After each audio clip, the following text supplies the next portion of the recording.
नमस्कार, स्वागत है आपका। मैं हूं आपके साथ हिमांशु दीक्षित। और एक और बड़ी खबर आपको बताते हैं। आतंकवाद के मुद्दे पर मुख्यमंत्री योगी आदित्यनाथ का एक बड़ा बयान आया। पाकिस्तान में चुन चुनकर आतंकवादी मारे गए, ये कह रहे हैं मुख्यमंत्री योगी आदित्यनाथ। ये बड़ी खबर इस वक्त की आपको बता रहे हैं। पाकिस्तान में चुन चुनकर आतंकवादी मारे गए हैं। और क्या कह रहे हैं कि गार्जियन की रिपोर्ट दुनिया को आकर्षित करती है। गार्जियन की रिपोर्ट का स्रोत पता नहीं।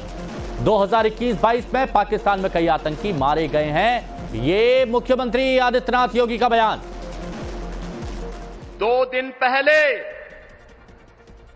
ब्रिटेन के प्रतिष्ठित माने जाने वाले एक समाचार पत्र की एक रिपोर्टिंग हम सबका ध्यान आकर्षित करती है, दुनिया का ध्यान आकर्षित करती है।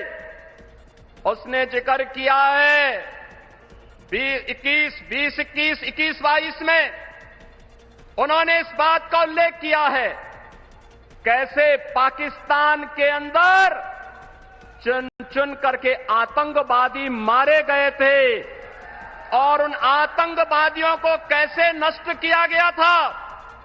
द गार्डियन की इस रिपोर्ट का स्रोत क्या है, यह वही बता सकता है। आखिर वो कौन से आतंकी हैं जिनका गार्जियन की रिपोर्ट में जिक्र किया गया है, जो भारत के दुश्मन थे और वो पाकिस्तान या विदेशी धरती में मारे गए? चलिए वो हम आपको बता देते हैं। ये आपके लिए जानना भी बहुत जरूरी है, जिसका जिक्र मुख्यमंत्री योगी आदित्यनाथ कह रहे हैं।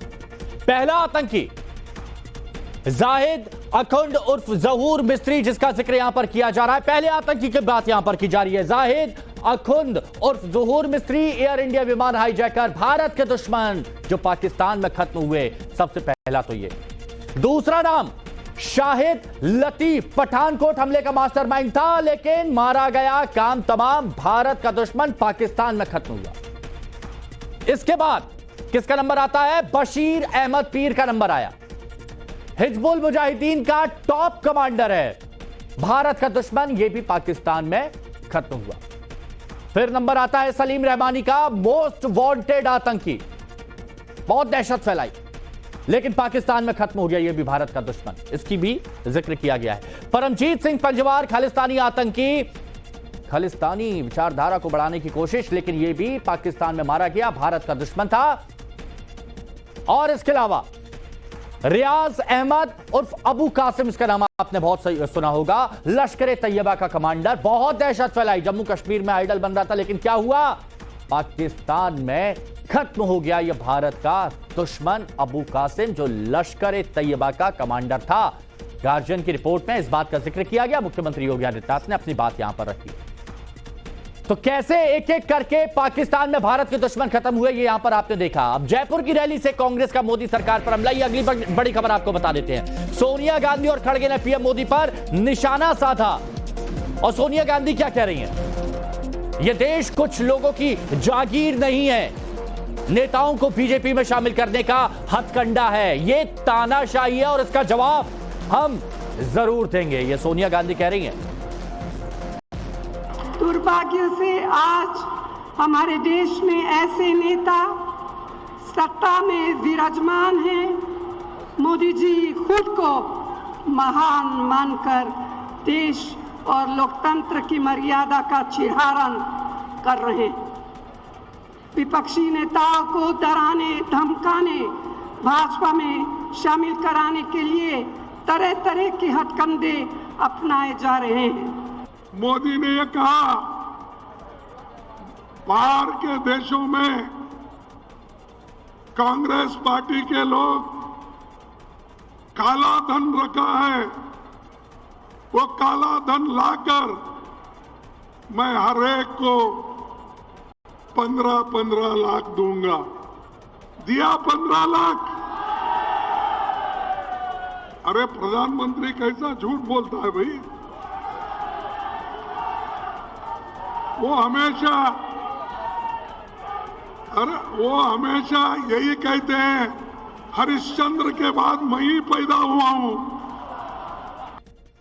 और देखिए प्राइम @4 में आगे आपको दिखाएंगे बंगाल में एनआईए की टीम पर हमले से जुड़ी बड़ी खबर। लेकिन उससे पहले ओडिशा की अंगुल से आई ये खबर हम आपको दिखाते हैं। ओडिशा की अंगुल में भीषण आग का तांडव देखने को मिला। एनटीपीसी प्लांट में आग लगी और आग लगी तो हड़कंप मचा और अब आग बुझाने की कोशिश लगातार की जा रही है। फायर ब्रिगेड की टीम मौके पर है, कोशिश की जा रही है जल्द आग पर काबू पाया जाए।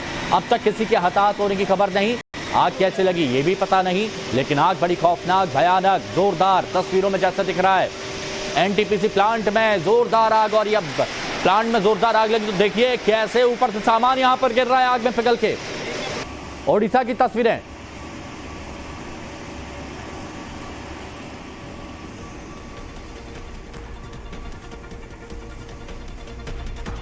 तो जैसा कि आपको पता है, बंगाल की बात, बंगाल में एनआईए टीम पर हमले से जुड़ी बड़ी खबर। एनआईए के एक्शन के बाद टीएमसी का प्रदर्शन हुआ। पूर्वी मिदनापुर के भूपति नगर में यह प्रदर्शन हुआ। एनआईए ने 2 टीएमसी कार्यकर्ताओं को गिरफ्तार किया है और अब टीएमसी कार्यकर्ता प्रदर्शन कर रहे हैं। सियासत गर्मा गई है एनआईए के छापे के बाद, एनआईए के एक्शन के बाद टीएमसी का प्रदर्शन। पूर्वी मिदनापुर के भूपति नगर में टीएमसी के कार्यकर्ताओं ने प्रदर्शन किया। एनआईए, नेशनल इन्वेस्टिगेटिंग एजेंसी ने 2 टीएमसी कार्यकर्ताओं को गिरफ्तार किया है।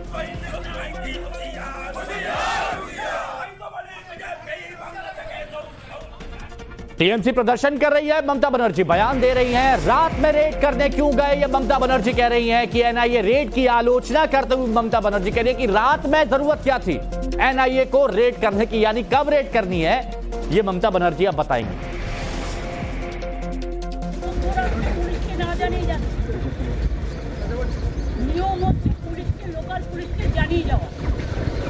তো মধ্যরাতে যদি গ্রামের লোক দেখে হঠাৎ করে কিছু লোক আসছে পুলিশের ড্রেস পরে, তারা কি করে বুঝবে আর ইলেকশনের আগে কেন অ্যারেস্ট করবে?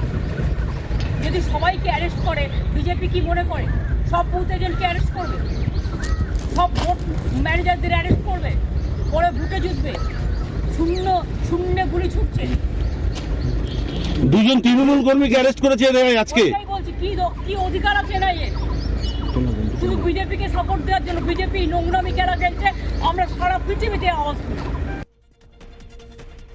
तो ममता बनर्जी ने पूछा एनआईए रात में क्यों गई थी छापा मारने, तो इस पर बीजेपी की तरफ से पलटवार। शहजाद पूनावाला का टीएमसी सरकार पर हमला, एनआईए पर हमला संदेश खाली 2.0 था, ये शहजाद पूनावाला ने कहा। आपको याद होगा शेख शाहजहां को पकड़ने गए थे, ईडी की टीम पर हमला किया था, और अब बीजेपी से संदेश खाली 2.0 बता रही है। एक एनआईए की टीम जब भूपति नगर पश्चिम बंगाल के ईस्ट मिदनापुर में 2022 के बॉम्ब ब्लास्ट के केस को इन्वेस्टिगेट करने के लिए पहुंचती है, जो कि एक टीएमसी के नेता के घर में हुआ था, जिसमें कि 3 लोग मारे गए थे, तब उसी प्रकार से जिस प्रकार से संदेश खाली 1.0 हुआ, संदेश खाली 2.0 करवाकर एनआईए टीम के ऊपर सुनियोजित ढंग से, ऑर्केस्ट्रेटेड और स्पॉन्सर्ड तरीके से, state sponsored, state patronise, state protected, state organised हमला करवाया जाता है, ताकि जो जांच एनआईए करना चाहती है आतंक के विषय में, ब्लास्ट के विषय में, उस आतंक की इन्वेस्टिगेशन में रोड़ा अटकाया जा सके।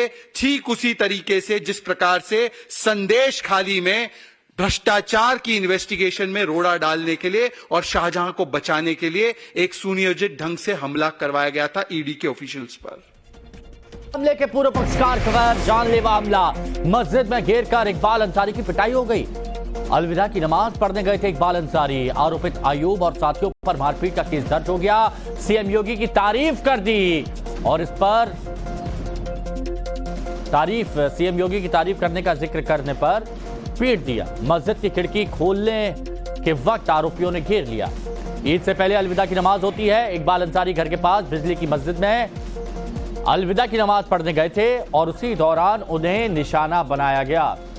देखिए, शांत स्वभाव के इकबाल अंसारी एकता की बात हमेशा करते हैं, हिंदू मुस्लिम एकता की बात करते हैं, लेकिन मुख्यमंत्री योगी की तारीफ की तो पीट दिया।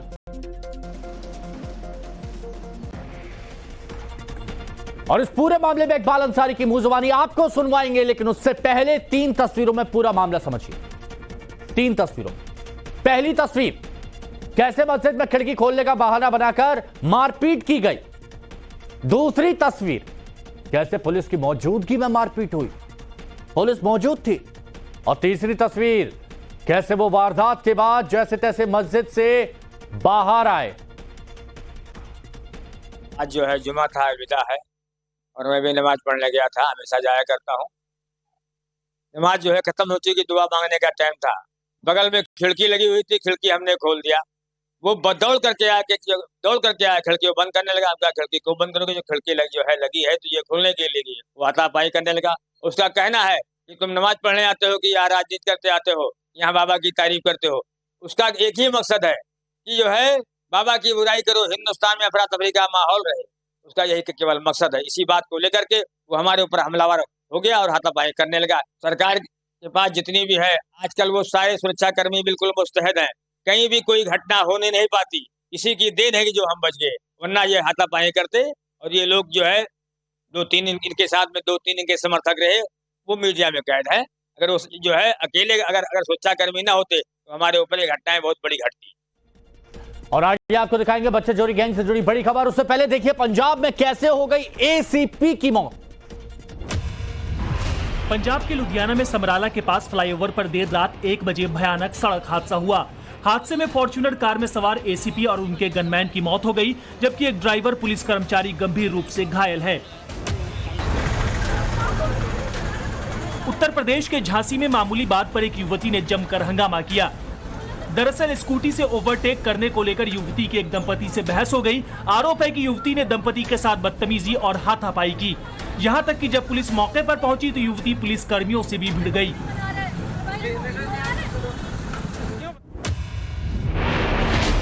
तिरुचिरापल्ली अंतर्राष्ट्रीय हवाई अड्डे के सीमा शुल्क अधिकारियों ने 1 किलो 400 ग्राम 24 कैरेट सोना बरामद किया है, जिसकी कीमत भारतीय बाजार में करीब 1 करोड़ रुपए बताई जा रही है। यात्री ने सोना अपने अंडरगारमेंट्स में छुपा रखा था। यात्री एयर इंडिया एक्सप्रेस की उड़ान से कुआलालंपुर से त्रिची पहुंचा था। केशापुरम, रोहिणी समेत कई जगहों पर यह रेड हुई। सीबीआई ने 3 नवजात बच्चों का रेस्क्यू किया। सोचिए कितनी बड़ी खबर है, कितनी बड़ी खबर है। सीबीआई ने 7 लोगों को गिरफ्तार किया। बड़े अस्पताल और आईवीएफ सेंटर सीबीआई की रडार पर है। एक नेक्सस का आशंका चलाई जा रही है। संगठित अपराध जैसे बोलते हैं, ऑर्गेनाइज्ड क्राइम, जो बच्चा चोर गैंग अलग अलग जगह से बच्चों को चोरी करते थे।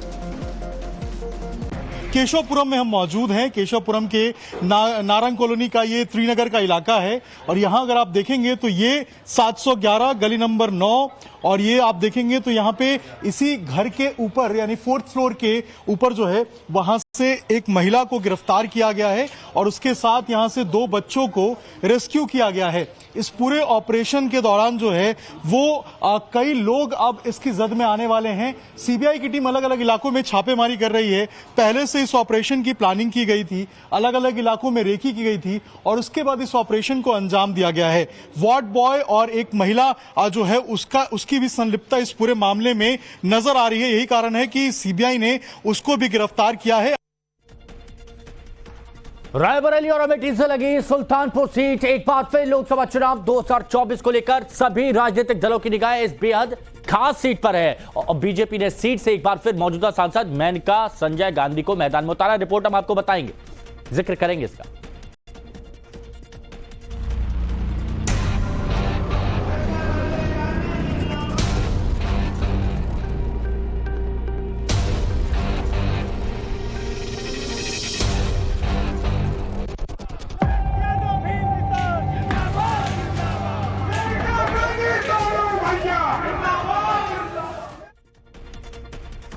सुल्तानपुर सीट बहुत अहमियत रखती है। एक बार फिर लोकसभा चुनाव 2024 को लेकर सभी राजनीतिक दलों की निगाह सुल्तानपुर सीट, जो कि बेहद खास मानी जाती है, इस पर टिकी है।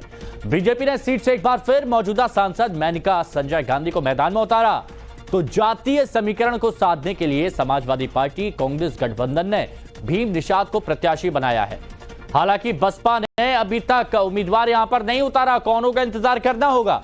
2024 के चुनावी घमासान में सुल्तानपुर में बीजेपी हैट्रिक लगाएगी या फिर यहां पर बड़ा खेल होगा, ये अभी सभी के मन में एक सवाल चल रहा है। लेकिन मेनका संजय गांधी लगातार जीतती आ रही हैं, तो इस बार उनको उम्मीद है कि जनता आशीर्वाद देगी। लेकिन जातीय समीकरण यहां पर समाजवादी पार्टी कांग्रेस ने साथ दिया है, भीम निषाद को चुनावी मैदान में उतारा है। लेकिन बसपा जब अपना प्रत्याशी घोषित करेगी तो उस वक्त क्या ट्रायंगुलर मैच यहां पर होगा, यानी 3 तरफ से, ये भी बहुत बड़ा सवाल है। सुल्तानपुर की चुनावी हवा भापने नव भारत सुल्तानपुर पहुंचा और सुल्तानपुर के युवाओं से बात की। क्या कहना है आप ही सुनिए। सुल्तानपुर है, अमेठी और रायबरेली की बगल की सीट है, लेकिन कभी वीआईपी सीट इसको नहीं कहा गया। आप लोग इस बार क्या सोचते हैं, कैसा माहौल है यहाँ पर सुल्तानपुर में? यहाँ पर भाजपा का बहुत ही अच्छा ही माहौल है। क्या आपको लगता है इस बार माहौल कैसा रहेगा सुल्तानपुर सीट का? विपक्ष है ही नहीं, माहौल तो एक ही तरफा है, चारों तरफ से मेनका ही जीत रही है। और जमीनी आप जो वीआईपी सीट की बात कर रहे हैं कि सीट वीआईपी कभी नहीं रही, सुल्तानपुर हमेशा जो आया वो इस वीआईपी सीट बना के चला गया है। ये कि विपक्ष को यहाँ पे प्रत्याशी ही नहीं मिला, दूसरे जिले से प्रत्याशी भेजना पड़ा। तो आप भीम से निषाद को भीम निषाद की बात कर रहे हैं? हाँ, भीम निषाद सपा वालों को प्रत्याशी ही नहीं मिला। जमीन आसमान का फर्क है दोनों प्रत्याशी। कभी लगता है कि अमेठी रायबरेली कितनी बात होती है, सुल्तानपुर की बात नहीं हो पाती है? सुल्तानपुर की बात तो बहुत मजबूती से मेनका गांधी जी खुद अपनी संसद में रखती हैं। सुल्तानपुर की बात तो रखने के लिए सबसे दमदार आप बगल में देखेंगे कि अभी सांसद स्मृति ईरानी दोबारा टिकट उनको फिर से तीसरी बार मिला है। वहां से अभी कांग्रेस के पास कोई प्रत्याशी ही नहीं है कि किसको उतारे। राहुल गांधी स्वयं अपने आप को विचाराधीन कर रहे हैं, उनका सीट ही कंफर्म नहीं है कि वो वायनाड चले गए, यहाँ आएंगे कि नहीं आएंगे। रायबरेली में कोई लड़ने वाला ही नहीं है। वो बातें यहाँ होती है क्या अमेठी रायबरेली की? वहाँ से कहा जाता है कि यादव समाजवादी में ही रहता है। हमारे मित्र हैं श्यामू यादव जी। मैं जो पूछा मुझे बताइए कि मैं जानना चाहता हूं कि अमेठी और रायबरेली में कांग्रेस ने कैंडिडेट नहीं उतारा, वहां पे इसकी चर्चा यहाँ होती है क्या आप लोग? यहाँ केवल एक ही, उसकी चर्चा पूरे देश में केवल यहाँ एक ही चर्चा है भाजपा की। सब जय श्री राम है, सब हवा मुड़ गया है, केवल भाजपा ही है। भाजपा ही रही लगभग 3 लाख मतों से। मेनका जी इस बार चुनाव, पिछली बार 10,000 वोट जीते थे, पिछली बार तो वोट 10,000 जीत पाई थी। इस बार क्या ऐसा बदल दिया कि वो 3 लाख हो जाएंगे? लगभग कोई लाइन में नहीं है, कम से कम 2 लाख वोटों से जीतेंगी माता मेनका जी यहाँ। क्या वजह क्या लगती है? कोई प्रत्याशी नहीं ठीक से चलने वाला यहाँ पर। उनकी गाड़ियों में केवल 4 से 5 आदमी हैं। इस समय जो प्रत्याशी, एक सवाल बहुत चर्चा में है कि वरुण गांधी का टिकट काट दिया गया, आप लोग क्या सोचते हैं? नहीं, ऐसी कोई बात नहीं, तो सब ऊपर वालों का, जो भी पार्टी के पदाधिकारी है उनका निर्णय है, जो भी करें उनके लिए अच्छा होगा। आप लोग लगता है कि वरुण का टिकट काट के पार्टी ने ठीक किया? नहीं, गलत किया, बहुत गलत किया, बहुत गलत किया, गलत किया पार्टी ने, बहुत ही गलत किया है। टिकट नहीं काटना चाहिए था, क्योंकि वरुण ने कभी भी ऐसा कुछ नहीं बोला। जो जेन्युइन मुद्दे थे सिर्फ उन्होंने उठाया था। तो सुल्तानपुर की बात कर रहे हैं। सुल्तानपुर में 6वें फेज में मतदान होगा, लेकिन बीजेपी प्रत्याशी मेनका गांधी ने अभी से चुनाव प्रचार शुरू कर दिया। मेनका गांधी छोटी छोटी जनसभाएं कर रही हैं, लोगों से जुड़ रही हैं और एक बार फिर अपने पक्ष में माहौल बनाने की कोशिश कर रही हैं। बीजेपी उम्मीदवार मेनका गांधी से खास बातचीत की नवभारत संवाददाता विनोद मिश्रा ने। इस वक्त हम सुल्तानपुर में हैं और हमारे साथ मेनका गांधी जी हैं। मैडम, ये 6 फेज में इलेक्शन है, लेकिन आपने कैंपेन शुरू कर दिया, हमने देखा बहुत उत्साह है। कैसा चला चुनाव आपका? अच्छा चल रहा है।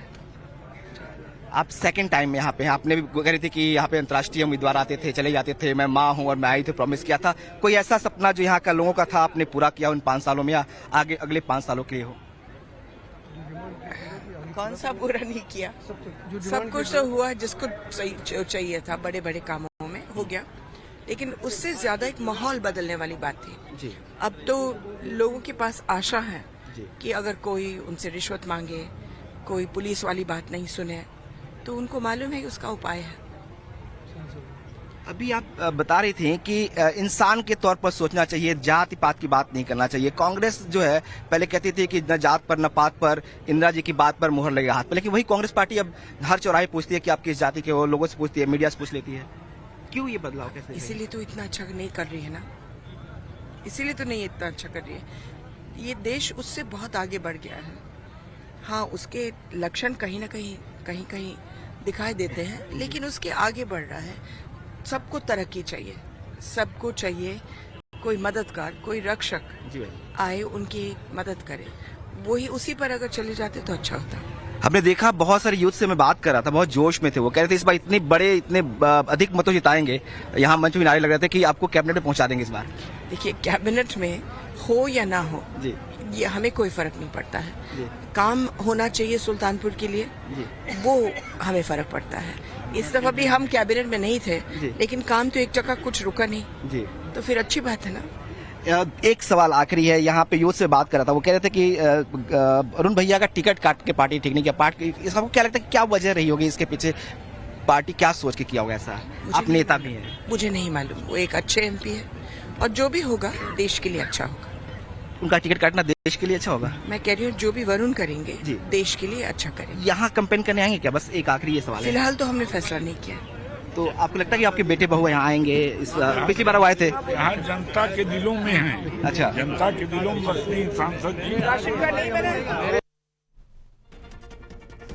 सुल्तानपुर में समाजवादी पार्टी भी चुनावी माहौल अपने पक्ष में बनाने की कोशिश में जुटी हुई है। समाजवादी पार्टी के प्रत्याशी Bhim Nishad door to door पहुंच रहे हैं, कैंपेन कर रहे हैं, लोगों के बीच अपनी बात रख रहे हैं।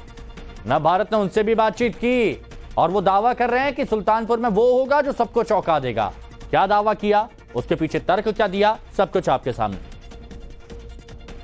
निषाद जी, आप यहाँ पे समाजवादी पार्टी और कांग्रेस के गठबंधन के प्रत्याशी हैं, बनाए हैं, तो आपको बना दिया गया है?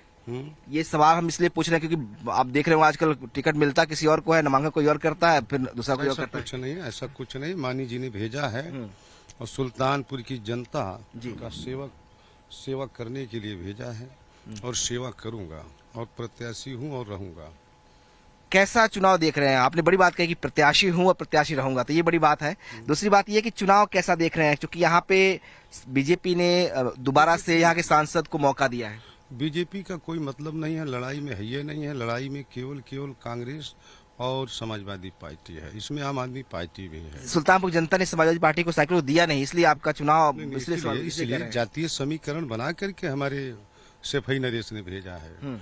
यहाँ 2.5 लाख निषाद हैं, इसके बाद कहार कुहार जो हमारे समकक्षी हैं 75,000 हैं, तो 3.25 हो गए।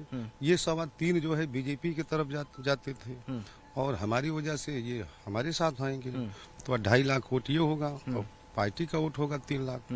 यादव और मुस्लिम है, 2 लाख यादव हैं, 3.5 मुस्लिम हैं। इसके बाद जो हमारी जातियां हैं कहार कुहार को छोड़ करके चौहान है, चौरसिया है, मौर्य है, विश्वकर्मा है, नट है, नाई है, मुसहर है, धरिकार है, सोनी है, सोनकर है, पासी है, पासवान है, वर्मा है, दलित है, अगड़े हैं। अगड़े नहीं देंगे क्या हमको? हमारी पार्टी से फायदा नहीं लिए हैं। वही तो आपने पूरा जाति का सबका गिना दिया बिल्कुल, तो ऐसे आप गिनाएंगे तो फिर तो जीत गए आप चुनाव। 90-10 की लड़ाई है, तो जो हमारे 90-10 का मतलब जो 5% या 7% हमको फॉरवर्ड के लोग भी दे रहे हैं, बीजेपी से दुखी हैं। आप सर्वे करिए गांव में, तो सारे जात धर्म के लोग दे रहे हैं, साइकिल की बटन दबा रहे हैं, क्योंकि लोकतंत्र खतरे में है। तो जनता की मजबूरी है, साइकिल की बटन दबाना जरूरी है। सुल्तानपुर की मजबूरी है कि साइकिल की बटन दबाना जरूरी है। वो कह रहे हैं कि सांसद थी यहाँ से मेनका गांधी, माता श्री को दोबारा मौका दे दिया है। माता जी हैं, हमको आशीर्वाद उन्होंने दे चुका है। अरे क्या बात है। तो माता श्री ने आपका आशीर्वाद दे दिया अपना छोड़ के? माँ तो माँ होती है, माँ से बड़ा कोई दयालु है। माँ का एक बेटे का टिकट कट गया, आपको पता कि नहीं? बेटे का टिकट कट गया, दुख तो हमको भी है, हम भी तो रो रहे हैं। बेटे वरुण के टिकट कटने से आप रो रहे हैं? क्यों नहीं रो रहे हैं? माँ आई, हमको खुद ही आशीर्वाद उन्होंने दे दिया कि निषाद जी बहुत अच्छे कैंडिडेट हैं। हाँ, उन्होंने कहा है कि नहीं? झूठ बोल रहा हूँ? उनका इशारा भी है कि हम तो बुढ़े हो गए हैं, बूढ़ी माँ हूँ, उनको जिताने का काम करिए। निषाद जी बड़ी इंटरेस्टिंग बातें कह रहे हैं कि माता श्री ने इनको आशीर्वाद दिया है।